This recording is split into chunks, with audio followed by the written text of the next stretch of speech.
evening, everybody. We're going to get started. Thank you all for coming out tonight. My name is Jennifer Scott. I am the director of Jane Addams Hull-House Museum. For those of you who are unfamiliar with the museum, we are a tribute to Jane Addams, Ellen Gates Starr, and all the radical and social reformer women who came to this area of Chicago in the 1880s, late 1880s, to try to create social change and make the city and the world a better place by working with the immigrants who were in this area at the time, struggling with all sorts of issues of oppression, xenophobia and racism, labor oppression, gender oppression. And the social reformers enacted social change by offering extensive skill building activities, arts and cultural activities and classes, social services, but they also advocated for policy changes.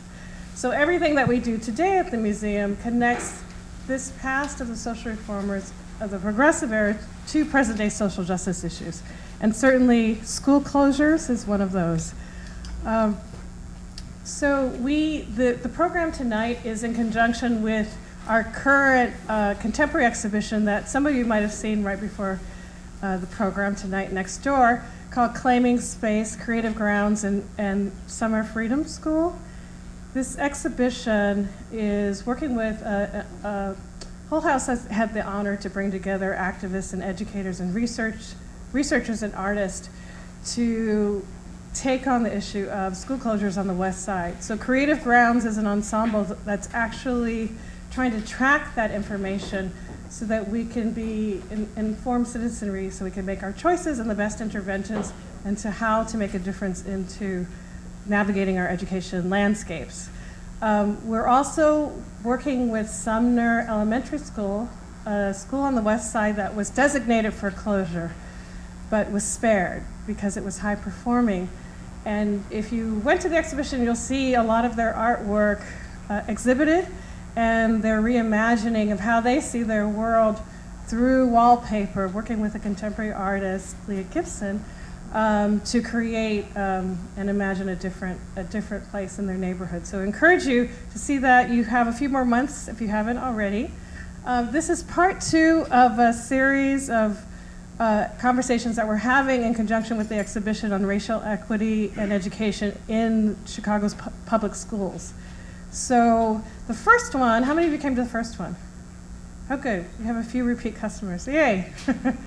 The first one was revisiting Brown v. Board in the present and looking at the persistence and different permutations of racial segregation in Chicago since the 1954 decision. And the next one in April will specifically look at the moratorium, the ending of the moratorium that just occurred. So we encourage you to come back. This particular conversation tonight is actually part 2 of another series that Amara was a part of last year that was bridging divides between the West Side and the South Side, looking at our differences and distinctions, but also figuring out how to bridge some of those differences. And one of the things that came out of the conversation was that it's a great thing to coalition around would be school closures. So that has informed us, helped us. We listened to you, and that's one of the main reasons why we were able to do the exhibition that we have on display right now. And we're having another, we knew immediately that we needed to do another conversation, a follow-up conversation, because West Side and South Side organizations are coalitioning around school closures, and there can be so many more possibilities. So that's really the discussion tonight. All of this is part of a larger project called Making the West Side Community Conversations on Neighborhood Change. We started almost 3 years ago here at Hull-House that's putting neighborhood history in conversation with neighborhood change and really trying to look at the development of communities and neighborhoods to understand what we can do in the present to make a difference. We have almost monthly conversations, and we're doing more and more on the West, focusing on the West Side, because we're on the near West Side, and it's a way for us also to re-engage with our own history. So now I have the honor of introducing our moderator, who will introduce you to the panel. Excuse me. Dr. Amara Enya is a public policy consultant, and she writes extensively on issues of community and economic development, public policy, and systems thinking. She also serves as Executive Director of Austin Chamber of Commerce. She served as Executive Director for the nonprofit Austin Coming Together and worked as Policy Director in the advanced manufacturing sector around large-scale development projects, workforce development, education, and community-driven economic development.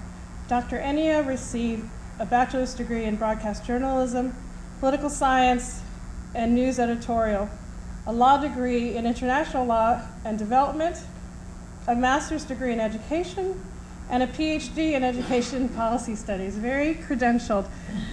Amara is also one of our favorite advocates of the West Side, so she's also a repeat customer of ours. And we're very happy to have her back tonight. The last time she was here, she didn't have a voice. We want everybody to have a voice. So please please join me in welcoming Amara Enya.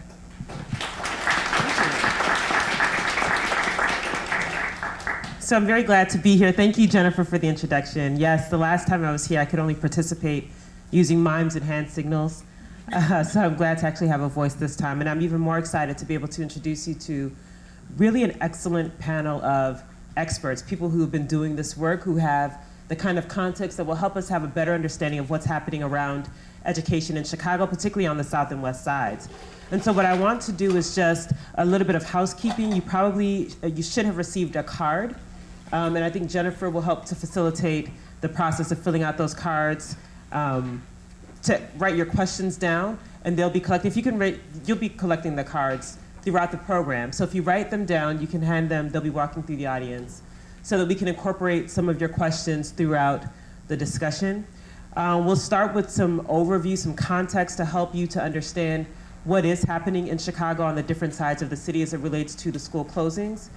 And then we'll do a deep dive into the issues so that we can pull out some of the nuances between the activities that are happening on the West Side, the actions that are happening on the South Side, both from an organizer standpoint, but also from an organizational standpoint. And finally, the goal is to hopefully leave here with a sense of optimism about what the landscape for education could look like moving forward, as well as a call to action for those of you who have been engaged in these issues or are looking for ways to get more engaged on these issues on any side of the city. But first, I want to give everyone an opportunity, our panelists, an opportunity to introduce themselves. I'll just go quickly down the list, and then they'll introduce themselves one by one. So we have Dr. Lizabeth Career, we have Kandice More, Simone Woods, and Byron Sigcho. So we'll just go down the line, and you can just do a brief background, who you are, the work that you've been doing in this space for the benefit of our audience. I think Okay, it is on. Okay, can everyone hear me? All right, hello everyone. My name's Lizabeth Career. Professionally, I'm an associate professor of English at Harold Washington College downtown. And personally, I am the chair of the local school council at National Teachers Academy, which, if you do not know, was just voted on by CPS to close. We are a level 1+ school. Elementary school with a 75% African American, 75% low-income population, situated just on the south of the South Loop. So that is why I'm being here today to talk to you about this unprecedented situation. It was funny when Jennifer said that Sumner was pulled off the closing list because it was high performing, and we are the highest performing school according to CPS's rating, and yet we are still scheduled to be closed. Also, I am the co-founder of Chicago United for Equity, one of 3, and we are an organization that is dedicated to racial equality, racial equity, and also to educational equity around the city. So, thank you. Good evening, everyone. I'm Simone Woods. So what brings me to this conversation? Currently, I'm working at an organization called Communities in Schools of Chicago, just up the street here. And my interest in this conversation is I am currently and have been in the past working in a school on the west side of Chicago. I've also worked in schools on the south side, numerous communities. So I've been able to kind of experience some school closings from that ground level and really just being able to feel the pulse of what's going on in the community, school community, as well as the outside community. I'm also a long-term resident of Austin, the Austin community, which, as some of you may know, was greatly impacted by the school closures. A few years ago, we actually, I think, had, was it four elementary schools that closed in that community. So not only do I work in the schools with the population, but I also live in the community, and I'm here with that in mind. Also, I'm a lover of education and lover of Chicago, so that's significant to me as well.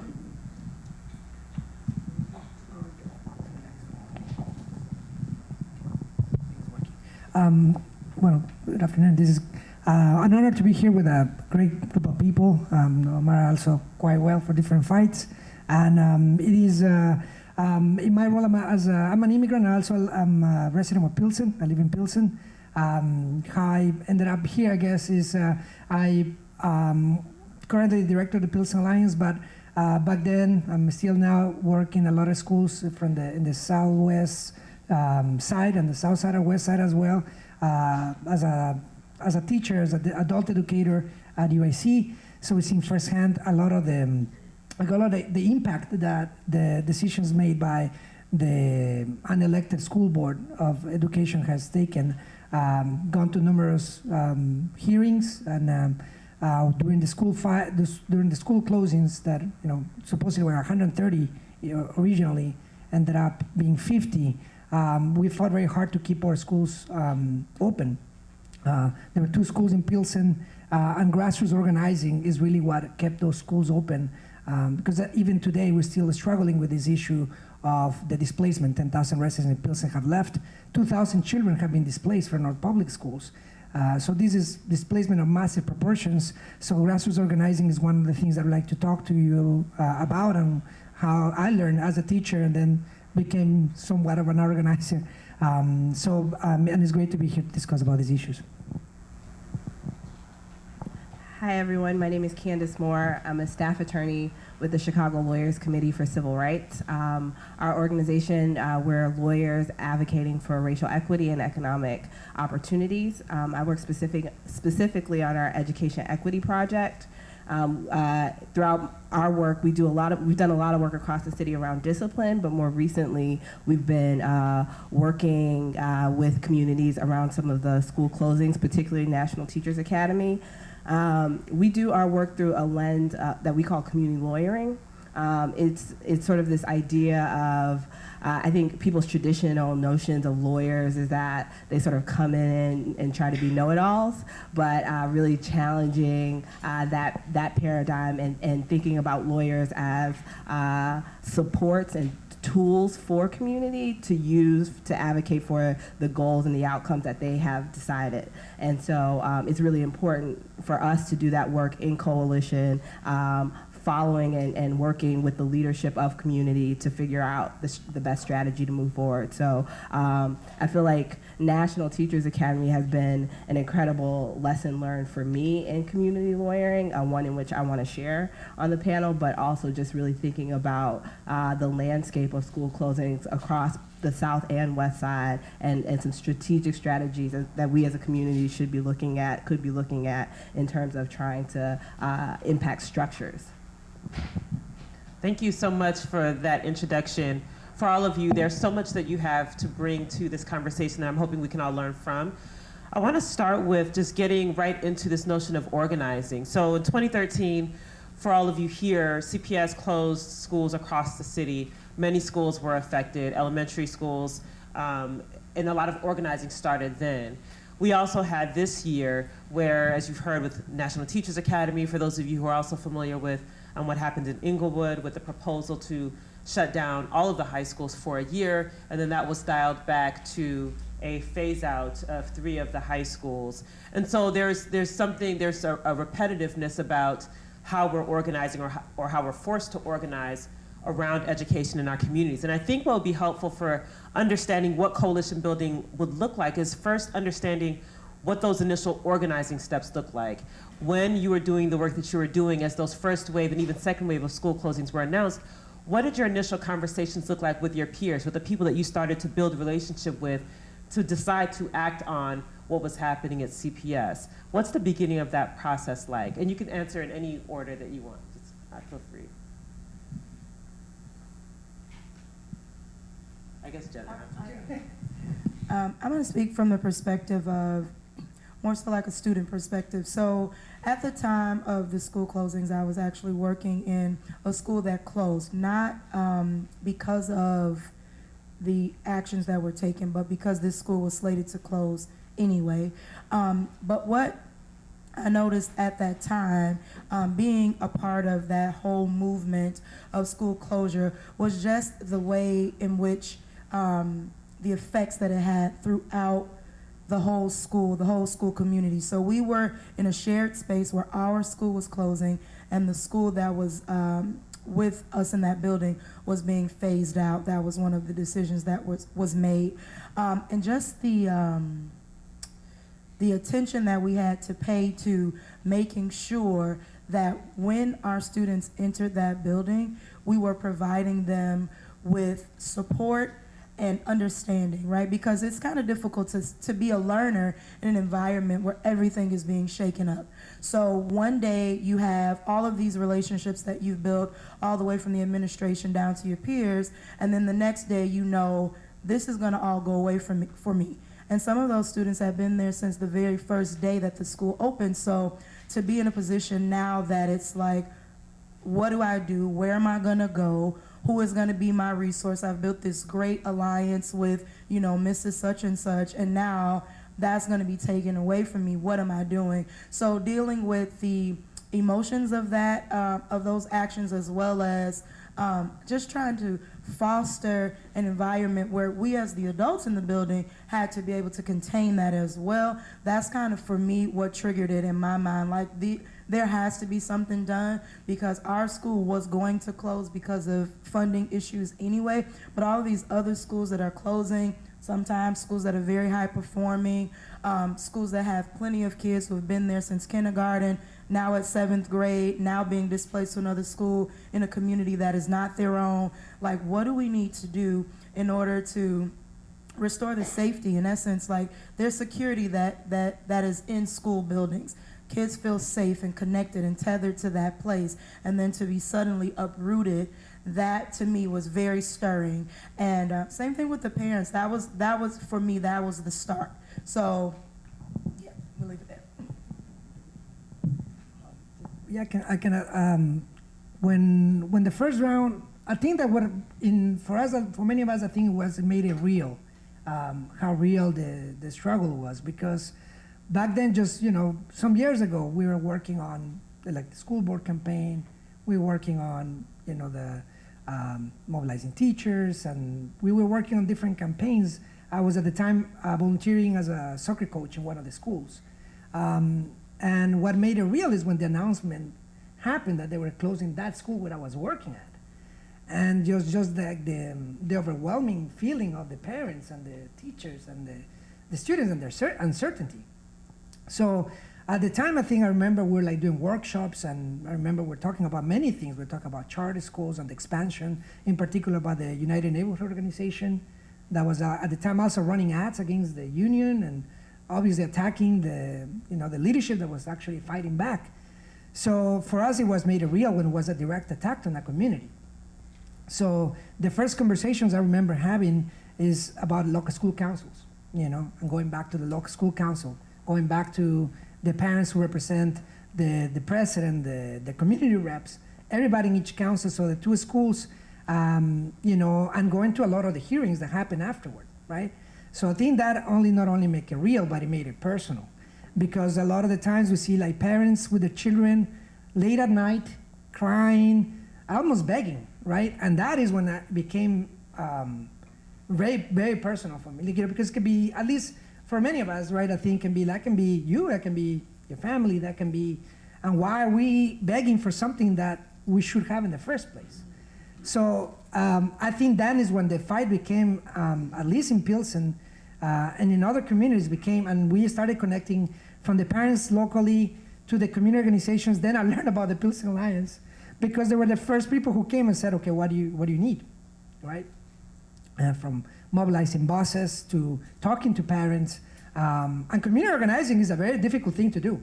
To understand what you do, the structures, the power structures, the aldermen, and all these things, and make it, I guess, accessible to parents and the regular people, residents, and so on. So I think, and then connecting to the rest of the city, because we were not in a site. There was like 130 other schools that were in the same situation. So talking to other people, the Southside organizations. So then is when we started connecting to other community groups and teachers, the CTU, Kenwood Oakland Community Organization, and for me it was a very eye-opening experience, right? To see not only how bold these undemocratic decisions are, like no matter what we said in hearings or go to the Board of Education, how dismissive they were, and how they will be texting on their phones, and how will be, just kind of being a facade, right? So I think that was the first encounters, and I think what made that really hit the nerve in many of us to say, okay, as a teacher, as a parent, as a community resident, what can we do to help the situation, and not only here but across the city? So how do we can connect, and how can we fight together? So the story of NTA is so long and complicated, and actually the Southside Weekly just published an amazing article, came out yesterday by Daniel Motar. So if you want to know the entire sordid story, go to the Southside Weekly, and it's on the front page about why is CPS closing NTA, and you will see that our story is a story of intrigue. It's like you couldn't make up something like this. This is a story of collusion that dates back at least 2010 between wealthy white residents of the South Loop and the alderman, and Barbara Byrd Bennett, and Rahm Emanuel, even Bob Fioretti when he was the alderman of the 3rd Ward, all talking about NTA, how we should essentially kick out all of the students there and use that building for a high school for good people, for good residents, which, as we know, is code for wealthy white residents. Or else we, as one of the members say, we are going to leave the city. So you better do this for us and make NTA into a high school. And this is going on years before we at NTA even knew anything about it. And there's even evidence in the article will explain how our own principal contacted Alderman Pat Dow and said, I've been hearing these rumors that you want to turn NTA into a high school. Can you let me know what's going on? And she said, oh yes, I've heard that too, but that's not a real plan at this time. So our story, from our perspective of community organizing, just dates back to 1 year ago, when we happened to read in DNA Info, just a bunch of parents, that they were building a brand new elementary school building for South Loop Elementary on 16th and Dearborn, right behind the Marianos. And so if you are sort of familiar with the geography of the South Loop Elementary is our neighboring school. It's on 1212 South Plymouth, basically right behind Dearborn Homes by the Jewel-on State and Roosevelt. And we are on the most southern edge of the South Loop at 55 West Cermak and State. Okay, so we're only 10 blocks away. And they want to build a brand new building. They are building a brand new $60 million building behind the Marianos on 16th and Dearborn. And in that article, Alderman Dow says one sentence that scared us. She said something to the effect of, and with this building of the new South Loop Elementary, we are considering changing the boundaries. Now, you have to be aware that South Loop Elementary's boundaries go from Wacker on to the north to 18th Street to the south. Our school, NTA, is 18th Street to 25th Street, where the Stevenson cuts into the drive, and only from the Chinatown overpass, right on the edge of the school, to Michigan. It is a very, very small space. It is so small because when the school was originally built, it was built for the Ickes homes, where there were hundreds and hundreds of children. It was a housing project that then got torn down in this reinvention of the city, and those students got displaced.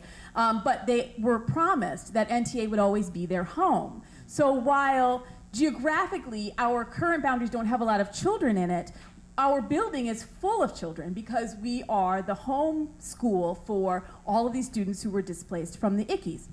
So when Alderman Dowles made that statement that they were going to move the boundaries, we got scared because you take 18th Street and you move it any place south, we only have 4 blocks to go, right? 18th to 22nd. You will decimate our population. So this was back in March that we read this article of 2017.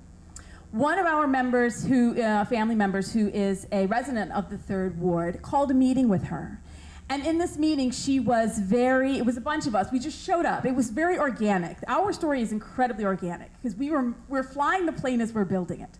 So she calls a meeting with the alderman, and about 10 of us go. And we're like, you said this here, what does this mean? And she's like, yeah, we're thinking about it, I don't know. And at the end of the meeting, she basically said, it's going to happen. Get used to it. And oh, by the way, why don't you write me a letter to justify why you guys need to stay as you are? Justify your existence. So we were like, this is completely unacceptable. Sorry, you just want a level 1. We were level 1 at the time. You want a level 1 school to the parents to write you a letter to say why we should stay a school. And so a couple weeks later, in April, there was a 3rd Ward meeting, town hall, just a regular town hall at a church, and Janice Jackson was going to be there. So then we go from 10 parents, right, at the small meeting with Dow, to now we have about 20. We say we're all going to go, and our principal's going to go as well, to this town hall. We're going to try to get some answers. I remember the day, it was like April 20th, 2017. And the conversation is about education, but it was kind of funny because we're all sitting there and we had shirts. We have I Heart NTA shirts, and I have a button on my coat that you can see. It's become our branding now. So there were like 20 people in shirts. And we're all sitting listening to Janice Jackson talk about something else about other schools and education. And Alderman Dowell stands up and she says, just to be clear, we are not talking about Southside Elementary or National Teachers Academy. You're not in this network. This conversation's not about you. And she sits back down. And we're like, what do you mean? We could ask a question if we want to. And so eventually one of our parents finally stood up and said, because Janice Jackson had made a comment about closing. And she stood up and she just said, speaking of closing, I know this is not about NTA, but I'm sorry I have to ask this question. We've heard that you want to move the boundary for once you build this brand new Southside Elementary. And Janice Jackson said, actually, you're right. This is exactly what we plan on doing. We'll be moving the boundary. And all of our jaws just dropped to the floor. Our principal was there. This is the first time he'd ever heard of it. We're all texting each other in a group text. What does this mean? Are they saying we just closed? What's going on? And from there, it has been from 20 parents to 25 to 30 to 35 to 50. And it has all been so incredibly grassroots. It's been, we need to have meetings every Wednesday. Who can come? And people just show up. And we as the LSC, we've been championing it in order to protect our staff, for example, to protect our principal. So we've been the ones who have been out there, but it has been so many parents have stepped forward. I'm just amazed at the connections and at the gifts and at the gift of time that our parents have given us. And then later on, we of course end up involving our middle schoolers who are so incredibly eloquent. And then we've been going on protests, and then we've been launching social media campaigns, and we built a website, and we just then, as our story sort of came out more and more and more, and we started using the media to help to tell our story, then people have been contacting us like, this is terrible, how can we help, how can we help, how can we help? So it's really been this amazing kind of crazy but very organic grassroots thing. So sorry for the long explanation, but it's a long story. Thank you for that context, and thank you for sharing just some of the background of what's been happening in your different schools and neighborhoods. Kandice, I wanted to ask you, because a lot of what we have talked about is about people finding out this information through various means, whether from CPS or from random conversations or other avenues. And it spurs organization, it spurs people to come together. But part of this conversation is about the west side and the south sides of Chicago, and when residents gather themselves to organize and what happens. But there's also a narrative around what's different about the south side and the west side of Chicago versus communities in other areas of the city that also have opportunities to organize around school actions and what happens there. Can you talk a little bit about the disparity and why it's so important for you in your work as a community attorney to be working in these communities on the South and West Side? What's different about organizing and the ability to push an agenda in these communities versus other more affluent or more privileged communities in the city? Yeah, that's a really great question. I mean, I think part of it is when I think about being a lawyer, I think about doing civil rights. I think about where is it most important that I take some of this, quote, power and privilege that I've been able to access through the law and provide that as a resource and a support to ongoing work.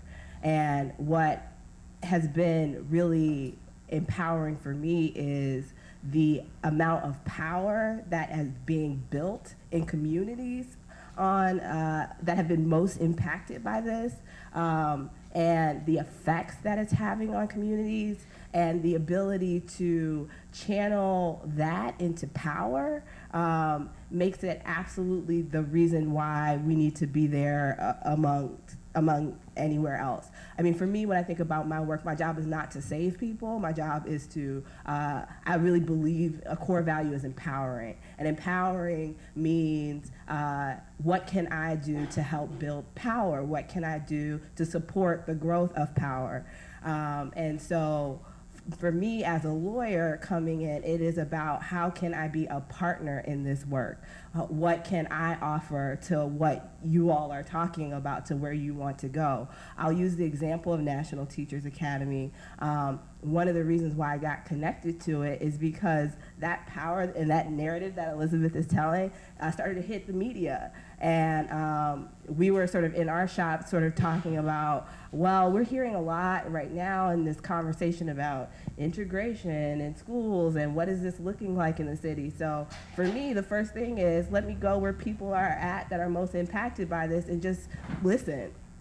And so I went to a community meeting at NTA, literally not knowing anyone, and said, I'm just going to show up and I'm going to listen and I'm going to hear what's going on. And from there, we began to share our relative positions, some of the resources, and we began to think about how we could connect together to support the ongoing work. And one of the things that I feel like we can offer as lawyers is a deep understanding of the systems, especially the systems that govern the school action process, but school closings and school systems. And I think when people know that, when people understand that, the ways in which they're able to build power and organize and be strategic is greatly improved. So understanding that when you're in a hearing, you know, who's the real decision maker? Let's have that conversation. Yes, you're sitting in front of a hearing officer, but let's talk about what the law says that they have the power to look at and not look at. So now when you're doing that hearing, when you're at that community meeting, you may be trying to convince that hearing officer, or you may be using it as an opportunity to share your stories and talk to media, because that's really the case that you're setting. You're setting it for the public, because you know that this hearing officer hasn't been empowered to make a real decision, which is very true in school closings. I'll tell you about that later. But I think that can be important because we can get really strategic about, I mean, Elizabeth talks about, you know, and all of you talked about the time it takes for this. It's an incredible amount of effort. So where can we get the most bang for our buck? Where are we really trying to make an impact? Who are we really trying to convince and really connect and organize around that? I think has been pretty important. And so, and I think when I work in community, the ability to do that, the ability to come together to partner in a meaningful way we do result in more power being built, and I think it's important to the work. So just for all of you, at what point, or was there a point in your organizing and coalition building that you were aware of other similar fights on opposite sides of the city? So was in Austin, for example, did you hear whispers of what was happening in Pilsen or in Inglewood or elsewhere? Did that sort of play into your work? And if so, did it affect your strategy? Yeah, this is an interesting question because at the time, you know, there are coalitions out there, right? I think there was the grassroots education movement, for instance, right? There's a citywide coalition made of, you know, grassroots organizations and the Chicago Teachers Union who are fighting on, you know, not only for the members, but also not only for the elected school board. But then I think there were some of the first groups to step up to real challenge the big structure, right? A mayor, the alderman, you know, and the apparatus of CPS and elected school board, and really help us understand the dimension of the issue and to connect the dots. I do think that it is important to build coalitions because then you really see what is happening in your community is also happening elsewhere, right? And how it happens and why it happens, right? So we talk about organizing, the importance of how we can communicate these fights, right, in your own communities. And sometimes learning from other communities is critical, right? And learning from these big systems, right, is so critical. So there were coalitions out there who were working, and they continue to work today for an elected school board and the NTA and you know the many other issues and how we can work in solidarity. Because one thing about like empowering that is so critical, right, is just how it is really up to each community. It's about self-determination, right?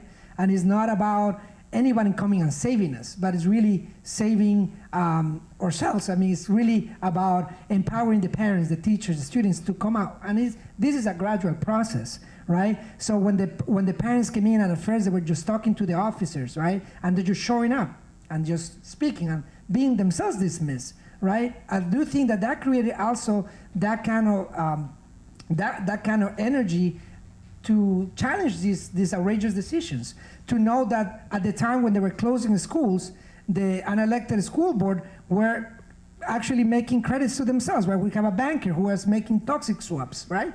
We have charter schools who were, you know, expanding, not because they were doing anything better, but they were actually setting up only schools to failure, to enroll more children in their schools, right? Now we saw it in front of our eyes, right? So I do think it became more and more, but also this was coalition work, right? What charter schools were out there? Who were in this unelected school board, right? What is at stake? I do think that we learn a lot from working in coalition. And I think the lessons and the strategies of how to, like I heard, you know, like, well, in the hearing, are you just gonna be dismissed? Or are you gonna use, you know, you use this to empower parents? Because it's very demoralizing, right? It's very demoralizing to go to a hearing and they don't even look at you, right? But when the parents saw like there are people out there that care also like us, right? And there were not only people like in our community, but people on the south side and the west side. So I think they grew. So we start bringing more parents to the south side, and parents on the south side will come to, and it became very, very empowering. I do think that the thing to me that I will never forget about organizing is that the time when they had this last hearing, when they give us the runaround in each of the hearings. So this was this last town hall where they put it outside our area. So make it almost unreachable for parents, or make it more difficult. And I remember like hearing like the strategy, you know, and all these conversations that were running, not only in our community organizations, but in this coalition, in this table with different groups. And it was, we're gonna target the elected school board, the mayor, and the alderman. And when they came in, right, and after being seen dismissed, I remember we're just trying to help people get in the buses.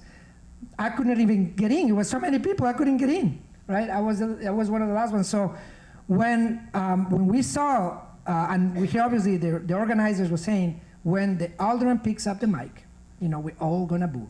And it was so resounding. I will not kid you, he will probably never forget that. Because to have so many people around you to tell you you're wrong, I think that saved the schools right then. Because he couldn't speak. I don't think he ever said a word. Other than, we gotta talk about this, right? So I do think that after seeing that, I mean, I'm not seeing it from the outside, I think like that's what grassroots organizing does. What does working in solidarity does? Because we didn't have resources to bring in buses, we didn't have resources to do a lot of things. But working in solidarity, in coalition, helped us to be able to be there, right? To understand the issues and to mobilize for change. And I'm really grateful, you know, so it's not like working alone or working in coalition is so important. I also think it's important to note that the systems, the people who hold the power they want us to work in silos. They do not want us to work in coalition with each other, because they realize that if we can all stay in our own little individual boxes, we will not have as much power as we do when we work together. So there is a system that tries to make it up so that those of us on the South Side don't know what's going on the West Side, or those of us on the West Side don't know what's going on the South Side, and same with the North Side, because we are weaker when we are divided, and we are stronger when we are together. That was part of what made our struggle so difficult, is that we were alone. We were the only school who was slated to be closed for months. The letter that was released to us and to the media came out in May of 2017 and said that we were going to be going through this school action process for the supposed boundary change, which would ultimately result in closing of the school. And we were the only school in the entire city who was initially this was going to happen to. So we had to do this sort of on our own, and we were so all inexperienced. We didn't know anything about any of the other organizations that were out there fighting. We didn't know what we were doing. We just were like, help us.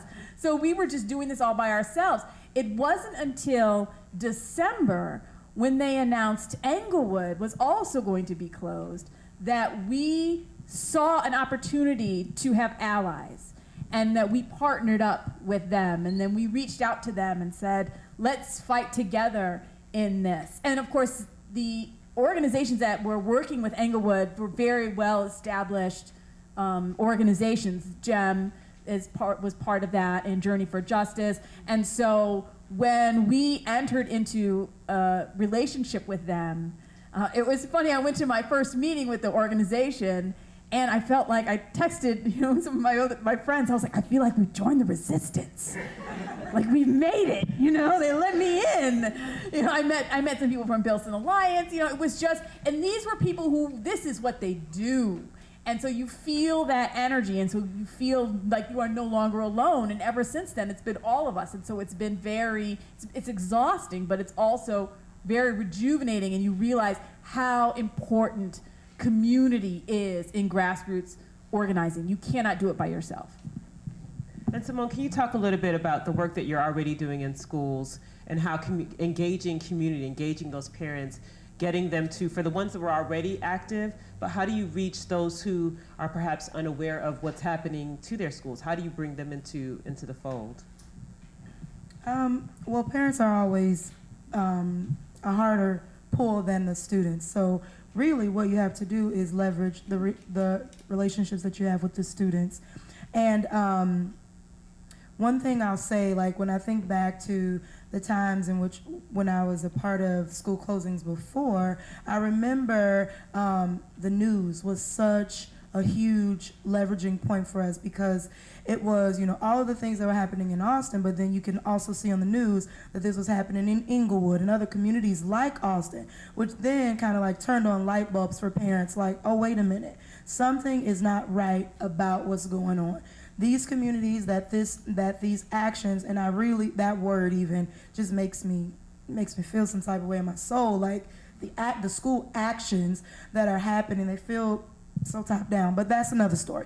But so when we started to see that coverage, that was an easier sell. Like, okay, parents, we can do more than complain. We can do more than be upset. We can do more than just, murmur and talk with one another, in passing. So, schools became places of meetings and places that people can come together and understand, okay, here's an organization that's going down to CPS to this meeting. They're having a community meeting on this day. We can get shirts. We can all go.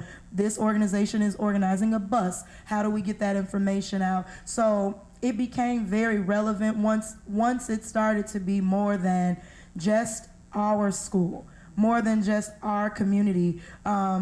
This was happening, it's 54 schools. That is, that's still, thinking about it is still like, come on. No, like that is not acceptable.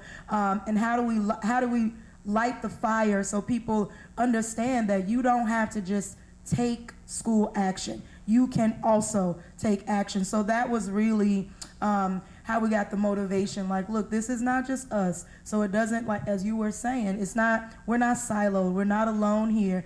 This is happening all over. And if we do not do more than complain, then we are going to be subjected to whatever decisions are coming down. So even though some schools were still closed, there were some that remained open. And it's because of the voice that we gave to not only our parents, but students as well. Our students were really like, no, something has to be done about this, and in their own ways were very instrumental in bringing the parents along to make sure that voices were heard across the board.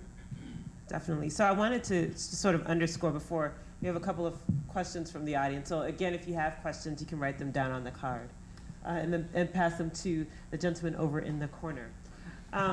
So I wanted to just sort of underscore this issue of coalition building and what it can look like, and just using this as an example, especially when we think about what's happening on the South Side and the West Side of Chicago. And so this notion of organizing, a lot of times we organize around issues, but there's also this kind of organizing that we could be doing, which is organizing around values. And if we have shared values, it allows us to supersede particular issues that are very specific to a geography or to a particular, whether it's on housing or if it's in finance or whatever issue it is. And when you organize around values, that it's wrong to close schools, it's wrong to lie about why schools are closed. Like, we fundamentally believe that that's wrong, whether you live in Garfield Park, in Austin, or in Inglewood, or in Bronzeville. And once we can do that, there is, and I just use this example of being told that what's happening on the South Side is not my fight, right?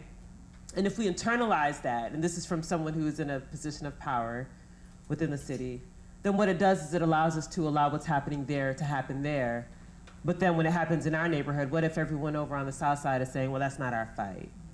Right? And that, I think, illustrates why this notion of coalition building is so important and how we can build coalitions around values. I want to ask this question because it gets to something around young people that I think is important for this conversation, and how to get young people involved. So the question is, there is a $95 million police and fire training center that's been proposed in Garfield Park. Youth have been organizing since the summer to fight this and invest in what the community wants, investing in schools, investing in young people.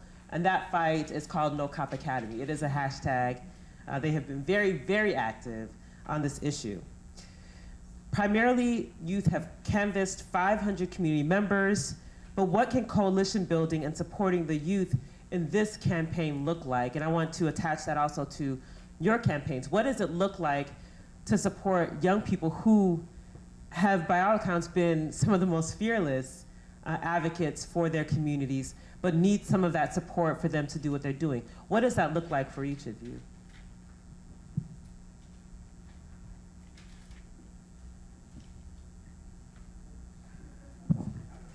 I can start. So I can talk about what does supporting young people look like sort of a little bit more broadly for me in terms of advocacy. Oh, sorry. Yeah. I can talk about what supporting young people as a lawyer means to me in advocacy more broadly. I think there is a tendency when we work with young people that we limit their capacity. We limit what they know. We say, oh, it's, sort of thank you, but let the grown-ups talk. Or we sort of say, oh, that's a great idea that you're talking about, but that'll never really happen. And so one of the things I think that's really powerful about working with young people is that their vision of what could be is way more radical, open, and they're sort of more audacious in that than a lot of adults are willing to be. And so I think there's a lot to be learned. And then when you're advocating with young people, really supporting them and protecting them so that their voice can be heard. So it's a fine balance, I think. How do you protect young people without sort of closing them off, but understanding that they're growing and they're learning, but they also have real lessons learned, a real voice, and a real experience.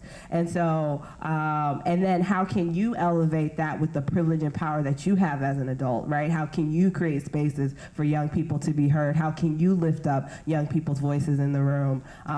So when you're in a space, yeah, you've invited them to a meeting, but when they speak, do you listen and do you ask and put attention on them so that others are listening? And so really thinking about your power and your privilege as the adult in the space. But in our work, we do support many young campaigns by young people, and it's been incredibly powerful, and it teaches me a lot about what advocacy looks like and the bounds in which I get comfortable and start to create limitations on what is possible, just because you get jaded after a while. You've lost so many times.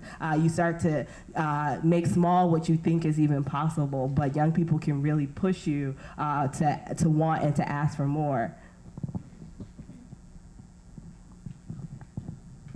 So I think, in my experience, at the basic level, the first thing to me is that we have to get our young people to care about the issues that affect them and the world that they're living in. A lot of times I've noticed that because young people get so many directives, so many people telling them what to do, how to do it, you know how adults are. You don't know nothing, you still a kid, all those things. Those messages, those become internalized by our young people, and they don't always care to do anything because they feel like, what's the point? I'm not going to be able to. This isn't something that I can affect. Just adultism or whatever you would call it, because we are such a society that typically gives directions to our young people versus listening, hearing, and inviting them into conversations and using them as our thought partners or empowering them to make decisions on things that are important, not just on the level of, that's so cute, we're going to take that idea and we're going to make it grown-up idea, but really listening, because the ideas that they have are so different a lot of times from ours. Same goal, different means of getting there. Also, something that I've noticed is that young people a lot of times like to, because of same thing I'm talking about, I think a lot of times young people want to please the adults that they are working with, and that, again, it is squelching to what they can actually do. So first of all, I think we have to get them to have some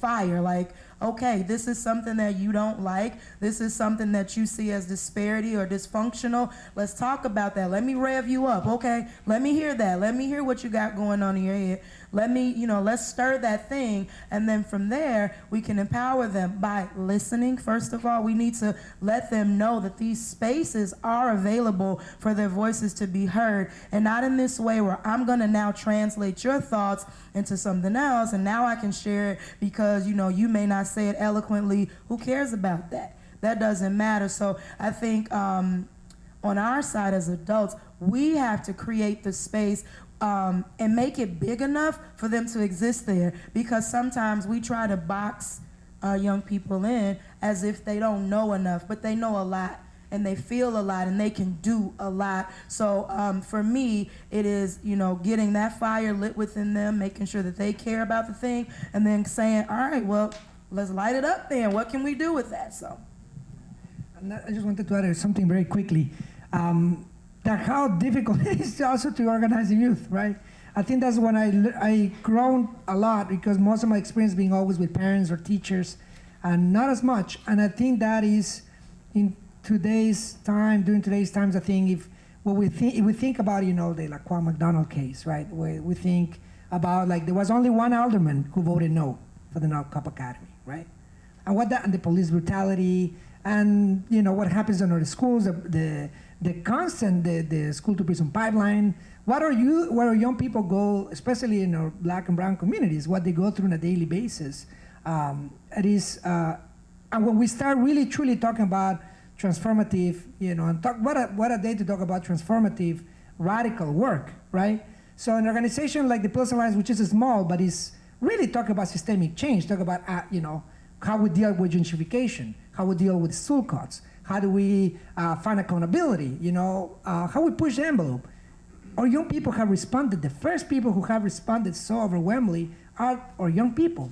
And to really create spaces that are safe, that are actually empowering for them, it requires, for many of us, I think, a learning of the whole thing. I mean, in our organization today, they push us, and they will push hard, and then they should, because I think they're there to dream, and sometimes we just accept the norms. So I think that to see them fighting, to see they were talking, young people to understand policy, to go say, today we have 75% of the people in Chicago say yes to leave the ban on rent control, right? But in our organization, who made that a lot of that happen is a lot of young people from high schools who came and were door knocking for their families, for their schools, right? So to see how hard they work, but they want to be led by their own, right? So, and it makes it more powerful. So right now we're actually trying in a small budget, how do we create a budget that is youth-led? How do we really support them to have a voice, and we're not telling them what to do? And they check, and I really have learned to check without getting so upset about when there's a space to say, like, well, this is very oppressive and this is very adultist on your part, right? And I think that it's good to check ourselves and say, what, how can we learn and create these spaces, because they're hurt.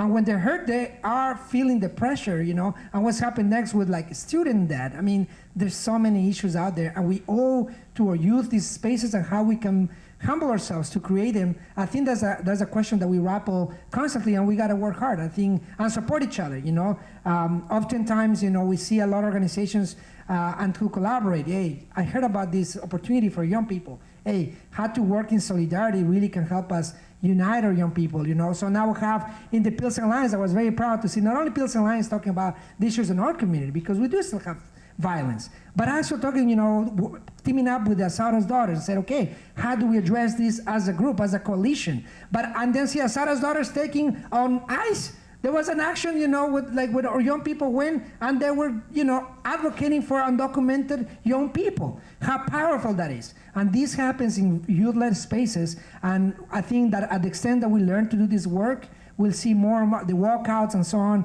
I feel optimistic because of the youth, and I hope that we can create more and more spaces like that really empower them. Just quickly, our experience has been a little bit different because we have elementary school students, so it's been, they're amazing. They have so much to say, our middle schoolers, but they're also 12 and 13.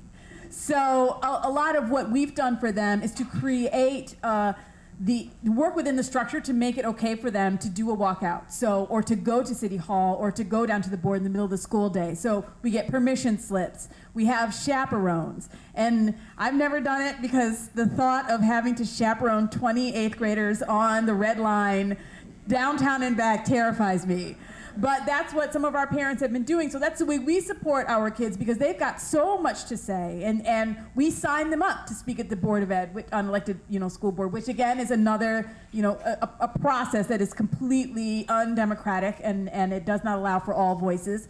But we do that for them. And then we get them there, and then we just say, go at it. And then they just speak.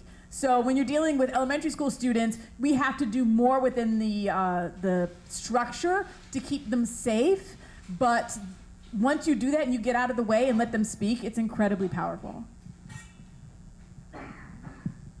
So I have a couple of questions that have come in that I think are important, and I want to make sure that people have this information before we open it up to general Q&A. So the question is, would you speak a bit more about the basics? What are the motives and some of the politics, more specifically, behind these school closings? And so I'm going to field that question to you with the 2013 closings.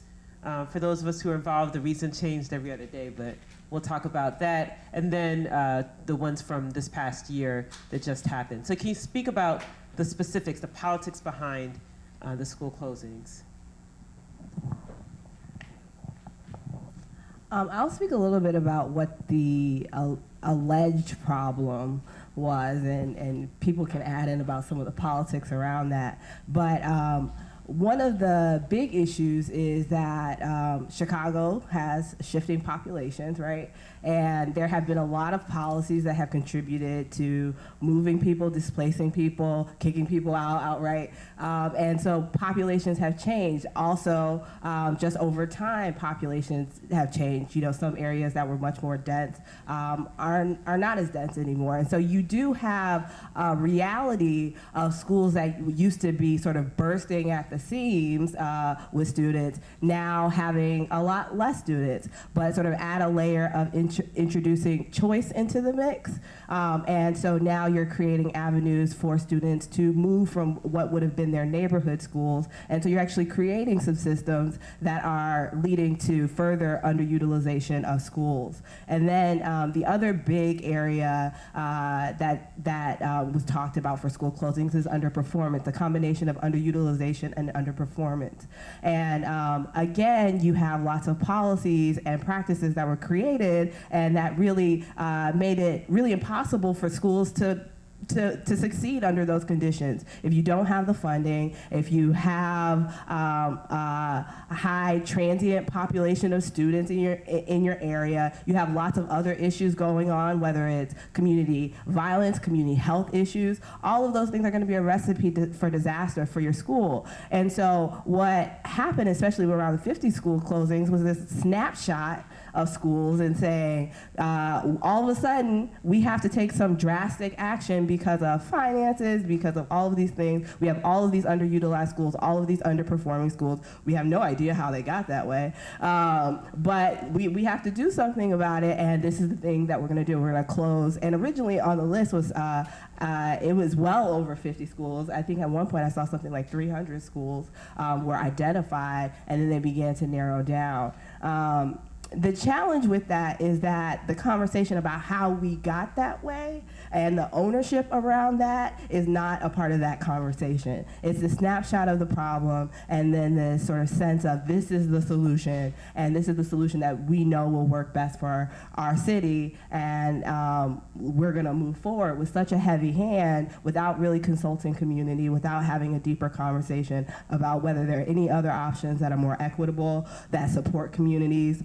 We don't have the time for that all of a sudden. And so, I mean, from our vantage point, I mean, we see the rules, underutilization, underperformance as big indicators of schools that are sort of set up to be sort of identified as schools to be closed. But then the question becomes, how did our schools get that way? Where is the conversation about the politics and the policies that created these conditions?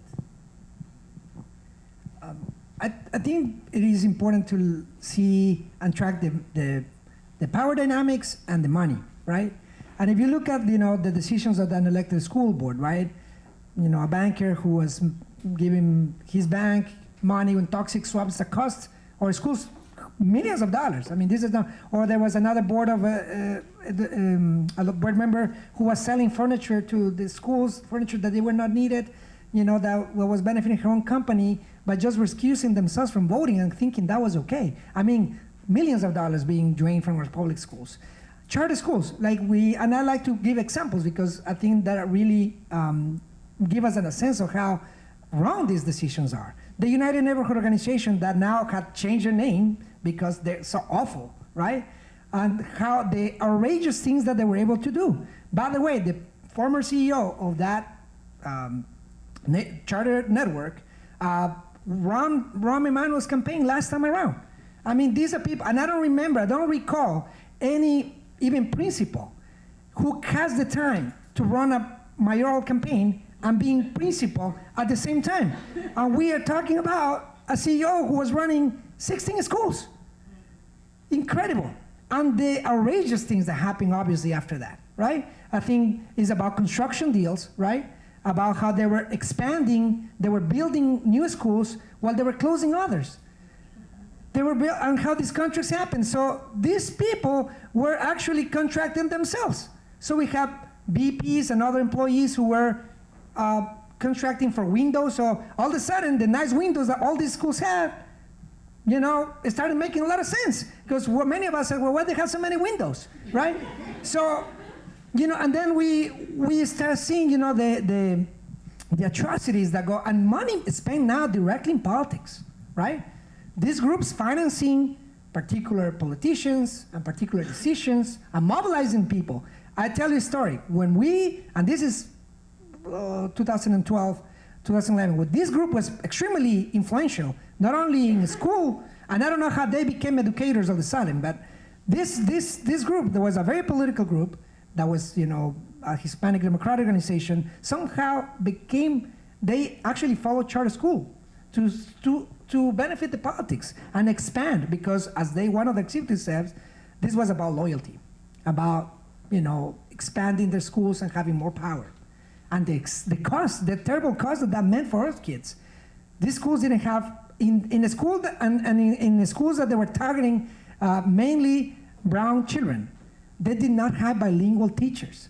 It was incredible. They did not have special education or adequate special education when they were taking kids away from public schools to promise them better services.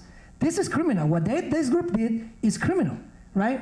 And I think that, and today, right, when they discovered that the bonds that they sold and there was a whole network of corruption linked back to the mayor and the Board of Education, still today have not been punished. They give him a slap in the wrist, right? Some of these people should be convicted, right? But because of the system that we have today, we let some of these people still be in office, right? But I do think that if we, and what happened on Tuesday, I think is a wake-up call, right? For hopefully that we have to pay attention a lot of how the money is spent. It's not about education for many of them. It's not about doing the right thing. And these are children. In these schools today, we have 7,000 plus children whose schools are underfunded because of these terrible decisions that were made. So we should never forget about what had happened. But I think a lot of this has to do with the contracts and who financed their campaigns and construction and all these deals. But it never had to do with education. And I think now unfortunately, we see like what the Silver Bowler charter schools, how such of a fallacy that was, and how it has hurt our public schools. So you just basically spoke truth to power, and what you just said is NTA, because what has happened is moving goalposts, right?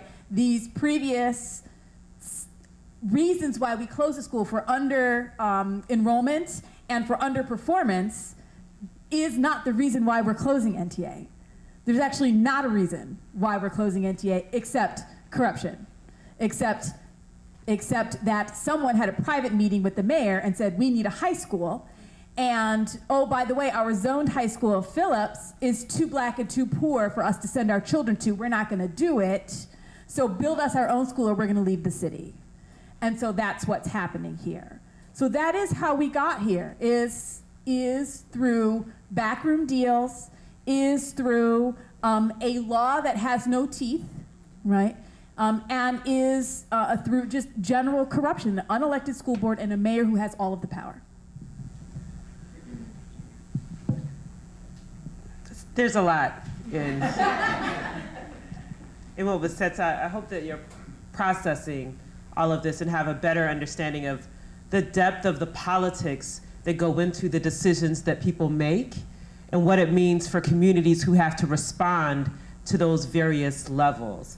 And so I want to ask this other question because it's tied to everything that you've all just heard. And the question is, what can we do to be proactive rather than reactive about school closings to get ahead of them before they've already slated schools to close? So how can we be proactive? And I guess I'll just give an example of what happened on the West Side this year, as those of us who work in education are seeing what's happening at NTA, we're seeing what's happening in Inglewood. We're having these meetings with elected officials on the West Side because we're like, we don't want to go through that. We have to see what's happening on the South Side and what can we learn from that so that we can avoid and at least learn from the experience of the organizers on the ground so that we can plan and always try to be at least one step ahead, because far too often as organizers, we find that we're constantly trying to catch up, trying to get the right information, trying to find out when the meeting is, who hosted the meeting, who do we listen to, what can we do as organizers, and what do you do to be as proactive as possible given the circumstances?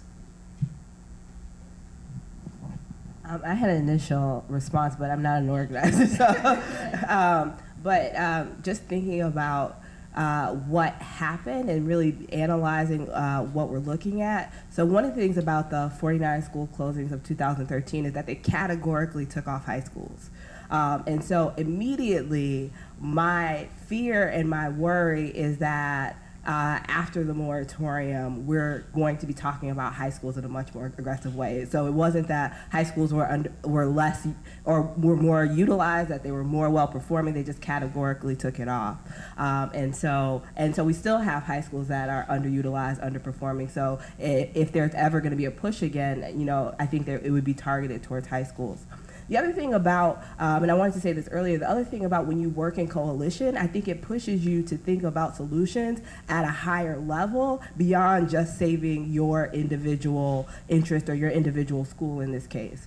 So we can, by working in coalition, we can begin to challenge and ask ourselves, what are the systems and the conditions that even create this to be possible? So as a lawyer, one of the things I think about is the hearing process. Having gone and worked with NTA as they went through that hearing process, I do not think that community could have done anything better than the advocacy and the organizing that they were doing. I mean, it was outstanding. Anybody who was in that room, I don't know how you walked away feeling like this was an okay decision, that this was the right decision. So organizing was not the problem there, it was the process. It was absolutely the process. You were going to community meetings that didn't feel like anyone was there to hear you. You were going before a hearing officer where you get a report back where they spent 80 pages talking about all of the testimony that everyone talked about and 2 pages on the analysis of what their decision was, which was CPS complies, CPS complies, CPS complies, CPS comply. And just as a lawyer, I'm like, this is garbage. This is not an analysis. You gave no reasoning. Yeah, and the thing is, the hearing officer's job in that, by law, is not to analyze this case, right? They don't even have the power to do it. And so elevate the conversation. So really we are talking about a process that's fundamentally broken. This is not a process that allows you to engage community. This is not a process that's meant for you to be able to advocate successfully. So that's part of the target, is the process, the very rules which create the conditions. And I think when you work in a coalition, you're working around values and you're connecting, you can begin to elevate some of those solutions at how do we change the very process in which these things are connected. And so I think those are some of the targets I would think about, and where groups can really begin to organize and think ahead. How can we make the process, the systems, the rules, the way these things are written better so that we're more successful? I think these are critical times to get involved, right? And I think that there are different spaces, neighborhood-based organizations, but also that, there's research. There's great organizations like Chicago United for Equity. They need advocates, right, and all sorts, and they help us a lot, right? Who advocates for these parents? Who advocates for the most vulnerable? Who advocate for communities? So there, the roles as a teacher, as a lawyer, as a student. There's a critical need for insurgency in times where the attacks are brutal. The attacks on our youth, on our parents, the atrocities, the undemocratic decisions that are made on a daily basis will be responded in kind when we mobilize a great amount of people. And I think that today we're getting there, but I do think that also, I always think that these agendas, and these are a particular group and particular politicians, right, who also know the responses. And I think that there's a clear attack on the Black community. 88% of the school closings happen on the West and the South Side, right? Child expansion, right? And I remember the first lesson that I got from, this, very simple. A mom, an elder told me, well, when I started seeing charter schools in rich neighborhoods, I believe this is real, right? And it was true, right? I was like, yeah, you make absolute sense, right? So it is important that we start making ourselves involved to question these things and to make sure that we're involved in whatever capacity, right? But to get involved at your neighborhood, school, right? There today, the local school councils, they have a lot of power. The parents sometimes are not informed of how many, and obviously politicians are very well aware of this. So oftentimes they have their staffers, they have their people, right, to control of the administrators. So when something happens, these things are shut down immediately, right? So I think that if we get involved, and I see more people getting involved with no other agenda than trying to get good education for our children, to get good education, to make sure that we have good schools. So at your local school and your local organization, or organizations that are doing some advocacy, there's a real need. I mean, and honestly, every time I hear the outrageous lies that are happening, not too long ago I was like reading, oh, we're doing fantastic, 7,000 more condos have been built in downtown, right? And then you see like 250,000 people just left the city. How can you talk about success, right? Like our schools are crumbling, you're cutting our funding, you're strangling us, right? So how can we talk about success in these times? So only when we get together and get involved, we'll be able to challenge, these decisions and get democratic institutions.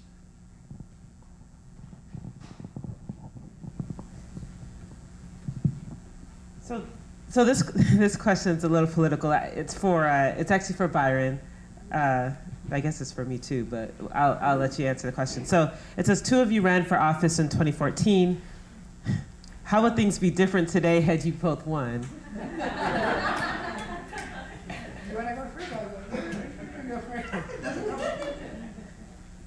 Things would have been completely different. I can say that. I can say that unequivocally across the board. But I think it's, running for office is a tool. Again, we fight these fights at various levels. And so some of us are at the grassroots. Some of us are the scholar activists. Some of us are called to serve in public office because we actually believe in public service.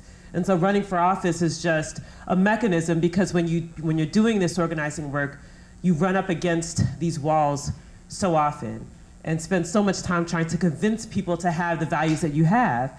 And when people have fundamentally different values, the way that they vote will reflect their values. And so a lot of times, part of what it requires to usher in the changes that we're trying to seek or trying to enact requires people who share your values and decision-making positions on the other side of the wall. And so that, for me anyway, that's the point of public service. It's in service of the people that you claim that you want to represent. And when you have different values, it's reflected in policy. Policy does not pop up out of nowhere. Policy is a direct reflection of the priorities and the values of an institution, whether it's a city, a school district, et cetera. And so to change the policies and to change the culture requires changing the people so that they have the values that reflect.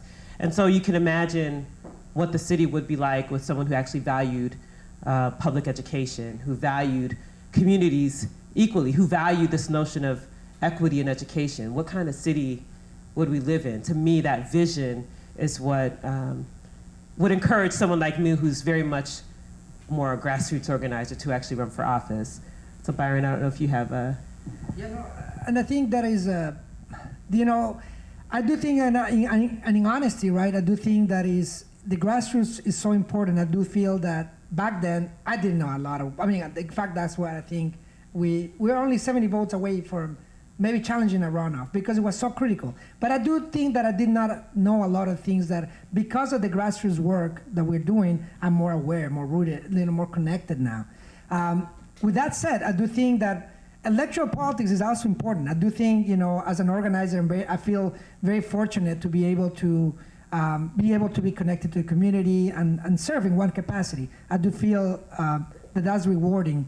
I do not feel how a politician wakes up every day knowing what the decisions they were made, right? So I think that today I would feel if things would not have gone the way they did, I wonder, if I would be really equipped to provide solutions, right? Because I think that the problems that we have are astronomical. I do think, like, if you name it, the displacement, the pension system, like a lot, but they can be solved. So I do think that we will be fighting, like what I can say, we'll definitely will have another vote for the Knock Up Academy. That's one, right? Because it's a common sense things, right? I think that there are things that we can do. We'll definitely, in terms of development, aldermanic power is very real. It would be great to have Amar as a mayor, right? I do think that we will definitely not have the atrocities that we continue to see, right? And I will say that definitely we have to challenge two things that I think are very important. One, like on Tuesday we got I think less than 30% of people actually voted. That's horrible. That's just unacceptable. to engage more people. I do think that we need to work on engaging more people, right? To vote, to just do something as simple as participating. And I think, among the young people, it was more abysmal. And I don't blame them, because I think the options that we have, they're from bad to worse, right? So I do think that it is important that we challenge, and we should never apologize to challenge the status quo, right? I give a funny story, right? Because sometimes the young people say like, but you don't even speak good English. What the hell are you gonna do, right? But it was the power that goes with that, right? Because you dare to challenge, right? And I think that we have to remember that, right? And when people say, well, politics are dirty, politics, you should not do that, or they always win, or whatever that is, right? We have to challenge that. And I think by doing it and setting the example, we should never apologize for that. We should never apologize for trying for public service. I'm actually, honored to be with you, with Amara again, and actually had that question written, right? So I do think that if we can really not only talk about organizing is very critical, but also challenge the electoral power. We need both, right? And I think we need to respect both for their, for better or worse, right? Thank you. So we have time for a couple more questions, and I want to open it to the audience. So this is an excellent question, actually. Are there situations where closing a school is the right thing to do, i.e. when there are less than 100 students and enrollment has declined over many years, or where students have not been learning and have fallen behind? So are there situations where closing a school is the right thing to do? I would say that the answer to that, on a very simple level, would be yes. It makes sense to not, like, if in fact we do have a school that is underutilized and underperforming in the actual context, and there is no corruption that is involved in that, then of course, we want to make sure, because as to Byron's point, we are here to make sure that our kids get the best possible education possible. And if the space that they are in at that time is not going to be able to give that to them, then of course we want them to get somewhere that they're going to get what they need to get.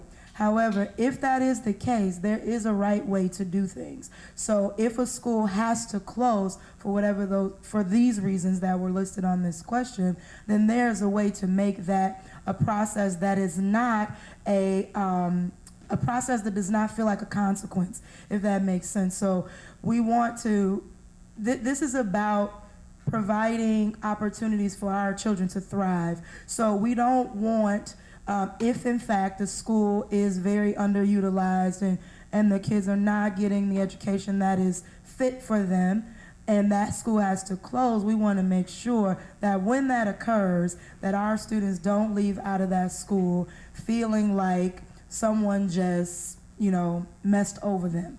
That's not the message that needs to be sent. So if there's reason, real reason, not corruptive reasons that are said to be real reasons, but if there are real reasons, then yes, because we do have to remember the whole point is to make sure that our kids are getting the best possible education that they can get. So that would be my opinion on that.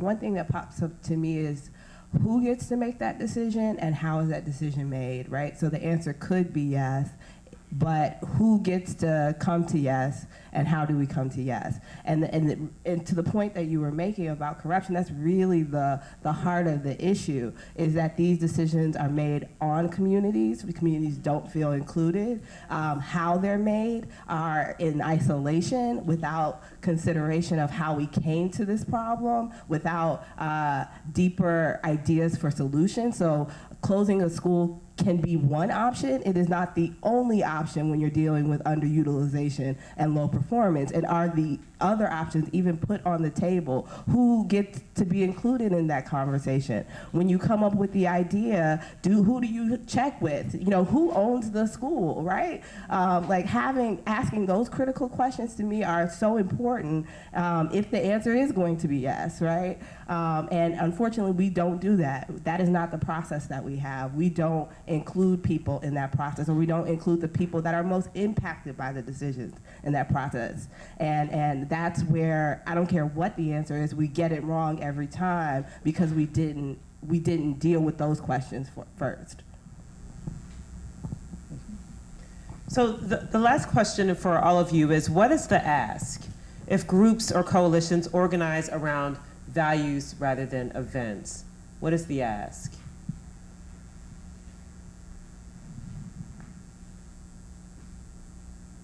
And I'll contextualize it just to help get the wheels turning. So what do we ask our parents? What do we ask our schools? What do we ask our kids? So that we can organize around values, not just when we're being acted upon. What do we ask of them in this work?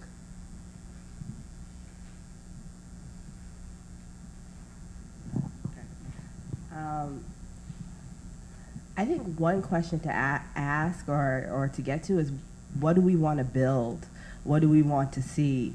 Being able to talk about where things are challenged for us, where there are problems, but offering a space for us to talk about what do we want to build? What are the solutions that we want to see in our community? Why are those decisions outsourced out of our communities, right? Why are the conversations about building happening somewhere else and not in our communities? Why aren't we at the table consistently? So to me, I think that's really important. I think communities can sit with the exact same questions that folks down at City Hall are sitting with, right? You know, this neighborhood is underinvested in. Like, what do we want to build? How are we going to build this for us? The challenge is that how do we create power around those conversations when community are having them? There's plenty of power downtown when two people are having them, right? You know, a couple people pulled some data. So I think part of the ask is, just what do we want to build, and then how do we get there? I think one of the things that for us is important is we need, the ask is to let's build a vision, a different vision than what we currently have, but because we know it's failing us, right? So on how we build this vision at the local level, all politics are local, right? So we cannot expect, and that's the thing, my problem with grass stops organizing is because you haven't built anything that we don't even understand sometimes, I think at the grassroots level, talking to regular people, right, people who are affected directly, and working in solidarity, we can really, truly build solidarity movements that really speak to the needs of the everyday person, right, the everyday student, the everyday teacher, the people from the rest. And I think that we learn, what is our role. So I think in a vision, we all have a role. I don't believe in the polar, that is just some people who maybe can do this. I don't know. But I do think that everybody has a role. And I think if we really, truly going to challenge and create a new vision, a new social imaginary that will preserve the identity of our communities, the beauty of our communities, it won't come if we isolate ourselves or think that we are self-righteous, right? I do think and I think sometimes that's I think there were sometimes where we are, angry and we're upset, and the frustration is very real, right? I think our nature is just to hit back, right? But I do think that when we sit down and we have a vision that we all can agree on, right? And that we really truly think we are in true solidarity, not only here in Pilsen, but in the Southside and Westside and Northside, right? And we can truly do this better.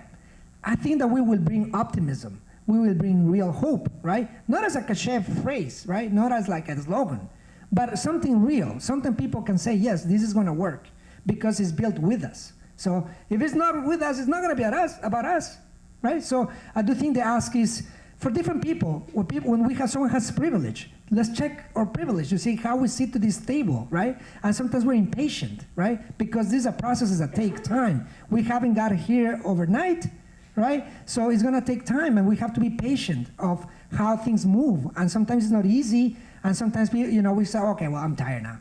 We're gonna make a commitment to these things, to make sure that we are actually working for change. And structural change is very difficult and challenging, and it challenges personally. And imagine what is challenging a neighborhood, what is challenging a whole city. But if we can do it locally, I am absolutely confident that we will challenge the status quo, and we will come together, one community at a time. I think the biggest ask is don't give up.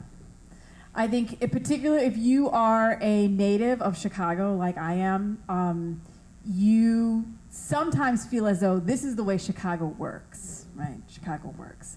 And the one phrase that we heard over and over again with NTA when the decision came out from our own families, it's a done deal. It's a done deal. There's nothing we can do about it. Particularly when you're talking about people who have had things done to them their entire lives, right? Those who are disenfranchised, as many African Americans and many people are throughout this city, right? Black and brown people, we get moved around, right? We get things taken away from us. We get told, no, you can't go there anymore. No, we're raising your rent. No, we're taking away your Section 8. We're putting you over there. You know, you can't go over there anymore. And so for many of our families in our community who've had this happen to them over and over and over again, this is just one more thing that they can't change. And so the one message that I kept trying to impress upon everyone is that it is not a done deal. It's not over. We don't give up. And this is the stage that we're in right now because our action is not supposed to happen until September 2019. So we have plenty of time to break this, and we will break it, all right? We are not going down. NTA will be there. I have a son who's going to be in kindergarten in September, and he's going to graduate from NTA, period, right? We're not going anywhere. But that continued fight, like you say, it's long. And when you think about it, it's like, I can't believe it's going to be my life for the next, I don't know how many years. I can't maintain this level of energy and anger, But I feel as though I have to do it because there are so many other families who just want to give up. So we have to be out there, those of us who are engaged in grassroots organizing, to at least, even when we don't feel it ourselves, when we're tired, we just tell them, no, you can do it. We can do it together. This is not the way it has to be. The Chicago machine can be broken, right? And we can break it. And we'll be tired, and we will take a lot of energy, and there'll be a lot of defeats, but ultimately we can win this. So I think that's the biggest ask that we who are on the ground level ask, I think, of everyone. I would just add, I second all of the things that have been said, but the thing that I would add is just this value of doing it for us. So not just thinking about, as was mentioned earlier, not just thinking about your community or your family or your neighbors or your children, but doing it for us. This is something that has to be done to make this city better. So it's not just about, even if you were successful in fighting against your action, there are still people who are losing this fight or, getting weary in this battle. And we need to understand that it does take everyone, and we are all, if anybody can be affected, we all can be affected. So for me, it would be, let's do this for us, not just for you. Thank you so much. Can we give our panelists a round of applause? That's excellent.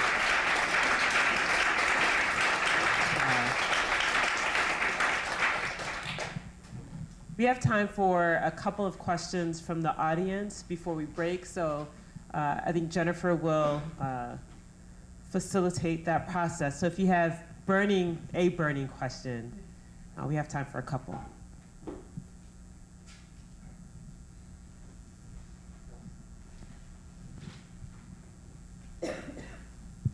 Thank you so much.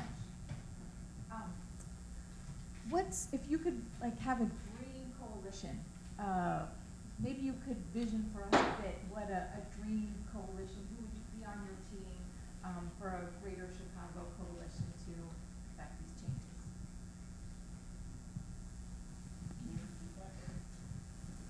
So the question is essentially, what does the dream team look like for Chicago coalition building? What does that look like? Who do you want on your starting lineup, if you will? It's Loyola played tonight, by the way, guys. So I don't know the results yet, but that's just a shout out to the March Madness. Yes. You want names? Organizations, perhaps some of the ones that you're already working with, that you had good results with. Well, what does that look like? I think, and I'll give you an example. I think that might be the best way, because otherwise I'll be like, oh, it'll be hard. It's a hard question. The Leave the Bank Coalition, right, is fairly new. And it has geographically a very interesting composition, right? There are 4 groups, right? The Northside Action for Justice, Hope Center, Kenwood Oakland Community Organization, and Pilsen Alliance. If you look at those 4 organizations, right? Uptown, Bronzeville, Kenwood, Hyde Park, Pilsen. You cover interesting, not only geographically, demographically, right? You have, and that same coalition, right, that a year ago was ignored by a lot of people, right? They were like, you're crazy, this is never gonna happen, right? And a year later, those 4 organizations, right, were able to shift the narrative, right? That's the power, and I think you can call it Rainbow Coalition, you can call it many things, right? But I think that is the power coming together out of, true love for the community, right? And I can tell you that for everybody who's in the room, and sometimes we don't agree, right? And sometimes it's not easy to work in coalition, right? We don't want to idealize it. It's hard, right? Because we have different realities and different things. Some harder than others, and that's true.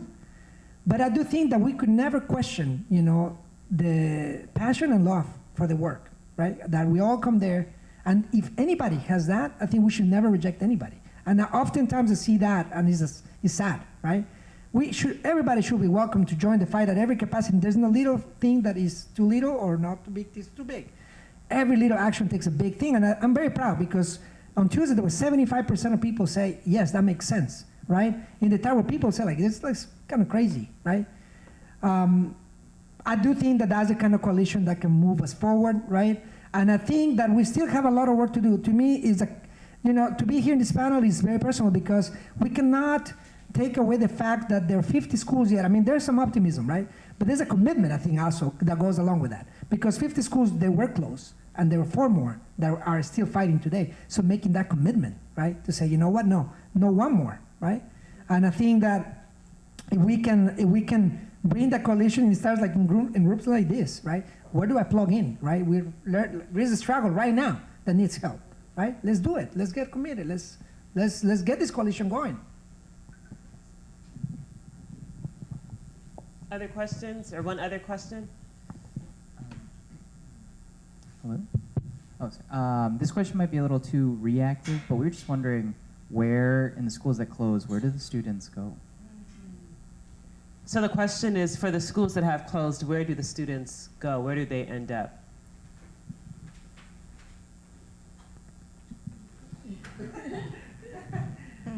I can just speak from what I know. They end up a little bit of anywhere, really. So particularly in Austin, I know that they took a lot of the huge building schools with, 500 kids or whatever, put them in a smaller space, trying to say, oh, there's plenty of space for all these kids in this space. So, you go from 8 schools in the community to 4. So that was that particular community. The school that I particularly was working at, when it closed, our kids went to so many different schools. I could not sit here and tell you where they are.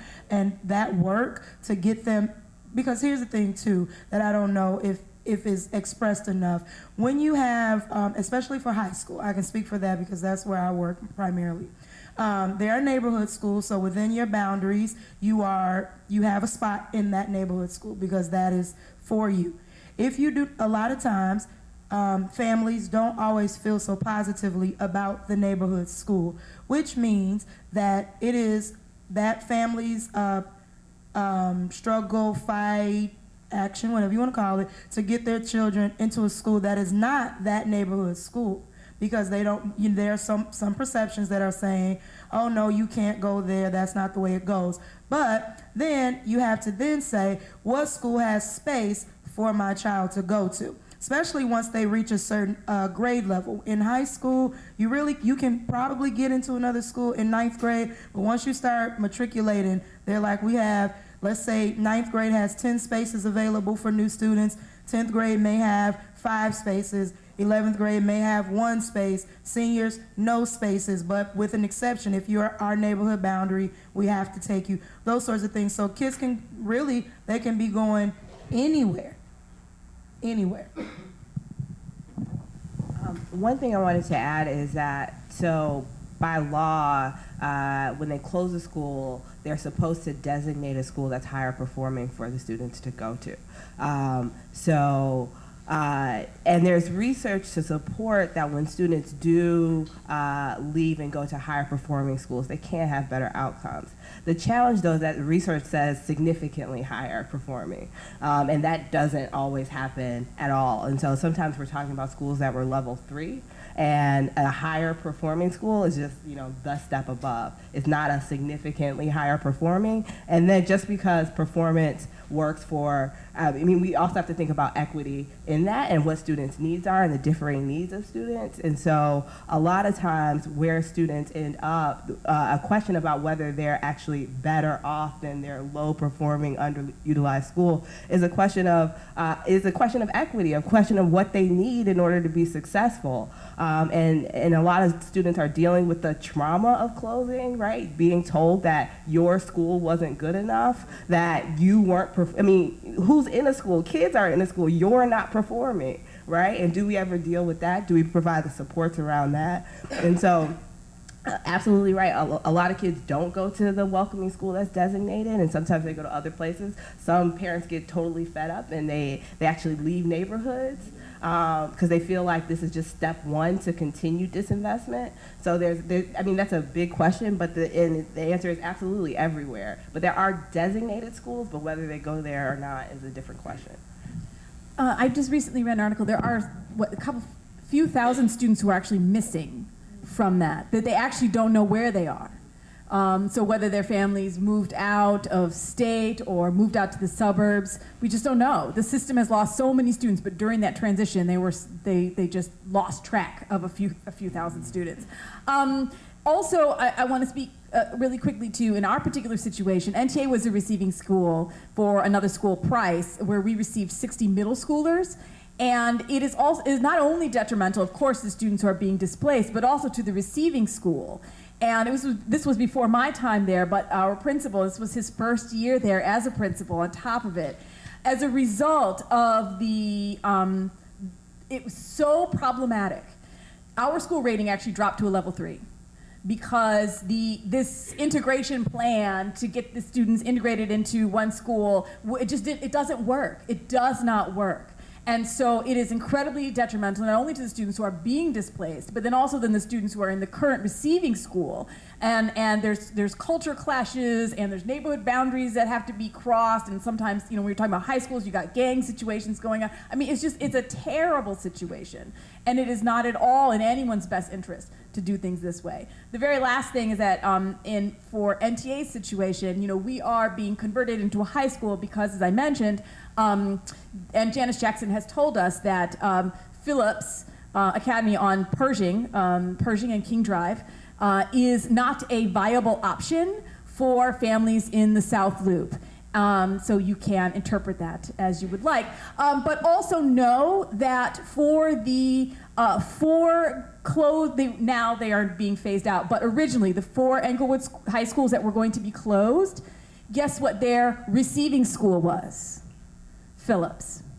Because it is a good educational option for the black children in Englewood. They can go to Phillips, but Phillips is not good enough for the wealthy white South Loopers. So it's very coded, it's very racially divided, it's very inequitable, it's incredibly unfair, and also we have a system then that perpetuates that, right? That continues to disenfranchise our families, that continues to tell one population, no, you don't have to go there, that's not right for you, but telling another population, oh yeah, that's fine, that's a good choice. They have got a good sports team, it'll be fine. So it really is, it's a mess. It's just a mess all around. I don't really want to end it on that note. Sorry, just kidding. No, but this has been an incredible conversation, and there's a lot here. I'm hoping that if you have the program, that you can do more research into each of the individuals here and the organizations that they represent, and just learn about what they have going on, and if you can, if you want to learn more to support what they're doing. I also want to, just as a final note, provide encouragement to all of you in this work. It is incredibly difficult to organize. It's incredibly difficult to be an organizer in the city of Chicago. And it is incredibly difficult to climb a mountain that you don't know when or if or how you will make it to the top and who's gonna be with you when you get there. So I wanna encourage all of you in the work that you're doing. Thank you for sharing your knowledge and your expertise and your experience and your wisdom with all of us. And I'm hoping that we can give you another round of applause for what you've shared with us.